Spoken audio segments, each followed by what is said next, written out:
go to the Supreme Court to compel COA to publish. You cannot go to Congress. Hindi ka pakinggan doon. Pinayuhan ni dating Pangulong Rodrigo Duterte ang mga Pilipino na dumulog sa Korte Suprema para manawagan sa Commission on Audit o COA na buksan ang Book of Accounts ng mga kongresista.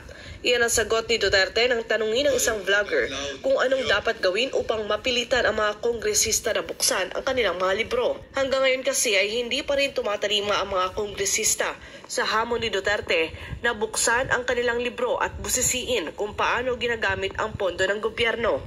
At para maging patas, handa rin si Duterte na isapubliko ang kanyang Book of Accounts noong siya ay naging presidente, mayor at congressman. But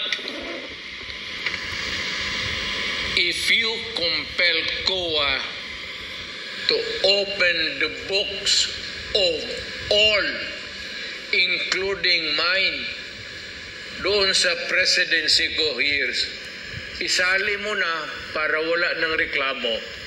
Baski yung akin lang, yung panahon ko, isali na ninyo, open the book of yung accounts ng lahat ngayon.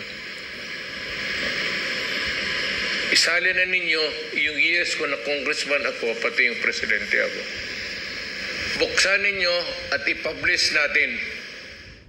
Proud namang ibinahagi ni Duterte ang pag-unlad ng Davao City noong kanyang termino at binigyan diin na kailangan talaga ito ng pondo. Sinong unang syudad sa buong Pilipinas nag-bloom? Way ahead. Na-overtake namin. Correct. Davao lang ang sumisikat. In terms of development, it's because you have to spend freely. Ani Duterte, bilang mamamayan, karapatan daw natin na magdemanda sa publiko kung saan ginagastos ang pondo ng gobyerno. Correct. Dahil pera ito ng taong bayan. Normal lang din anyang maghinala kung saan napupunta ang pera ng bayan at kailangan ito sagutin ng mga public servants. Para sa